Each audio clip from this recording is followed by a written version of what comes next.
ये राधा राधा की कहानियाँ।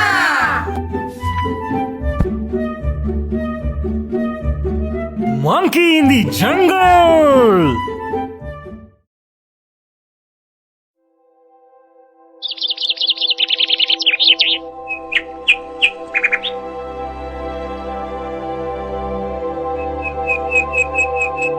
एक बार की बात है, मनोहरी जंगल में दो बंदर रहते थे। एक का नाम था मन और दूसरे का नाम था की। दोनों बचपन से ही साथ खेले और साथ बड़े हुए। मन एक दूरदर्शी और कर्मठ स्वभाव का बंदर था। वो अपना काम हमेशा पूर्ण करता था, चाहे कितनी भी अड़चने क्यों ना आ जाएं। इसी के विपरीत की एक आलसी बंदर था, पर यह आलस्य उसको किसी महत्वपूर्ण कार्य करने से नहीं रोक पाता था। वैसे मन को हमेशा से ही हरियाली से बहुत प्रेम था। वो अक्सर एक विशेष वृक्ष की पत्तियां चबाया करता था।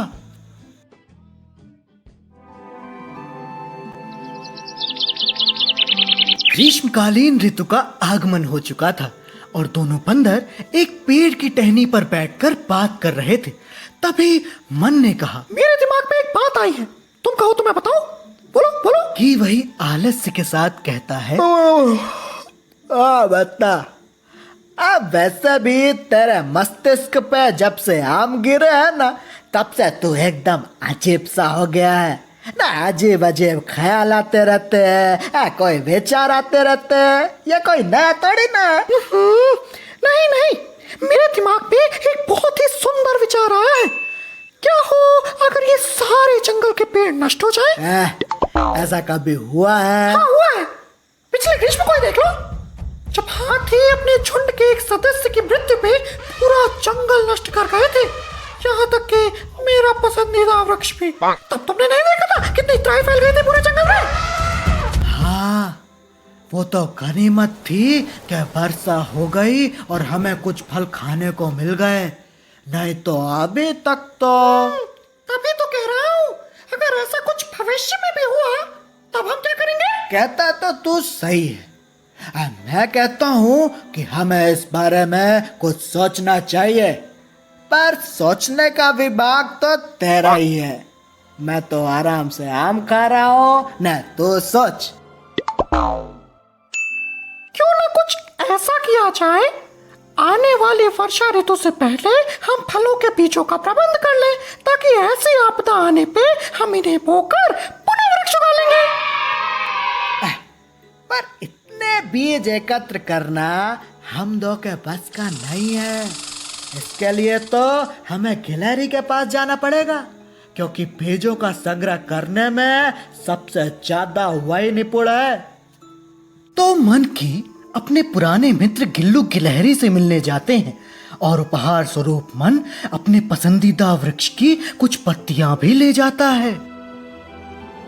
उन्हें दूर से आता देख गिल्लू अपने बीजों के संग्रह को छुपा देता है और अपने मन में कहता है, मेरे को इस बार रिक्स लेने का ही नहीं है, बिल्कुल रिक्स नहीं लेने का। और गिल्लू कहता है, मित्रों, आज इस गलीब की कुतिया में कैसे आना हुआ?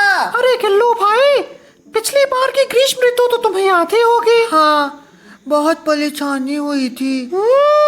उसी चिंता को लेकर तो हम तुम्हारे समक्ष आए हैं। क्यों ना ऐसा किया जाए कि हम सब फलों के बीजों को एकत्र करें और एक जगह पर रख लें, जिससे ऐसी आपदा अगर भविष्य में आए तो हम उसका इस्तेमाल कर सकें। इतना भला काम, ये काम तो एक नन्ही सी दान के लिए अत्यंत कठिन है। पता है, मैं जिस जगह से ये बीज एकत्रित करता हूँ ना, वो बहुत खतरनाक है। थैला से तुपकर ताले बीज चुनाने पड़ते हैं। अरे अपने भाई वाला तेला नहीं, बब्बर तेल वाला तेला। उसके बाद मैं बचते बचाते उन्हें अपने घर तक लाता हूँ। फिर यहाँ से मैं कुछ बीज चूहों को देता हूँ, कुछ खरगोश को, तब जाकर मैं खाने के लिए कुछ बच पाता है, नहीं तो इनका बस चले तो ये पूला ही खा जाए। तो अब अगर तुम्हें इतने बीज लाने हैं तो उसका कल देना पड़ेगा। पहले छेल को, फिर खरगोश को, चूहों को और बाद में मुझे। और मान लो तुमने इन सबको लाजी भी कर लिया तो टिड्डी दल छप किए कलाए पर पानी फेल देगा। फिर मंकी हताश हो जाते हैं, निराशा उनके मस्तिष्क में जैसे घर कर जाती है। उनका रोम रोम शोक की पराकाष्ठा को लांघ जाना चाहता है। उनके दुख की कोई सीमा नहीं रह जाती।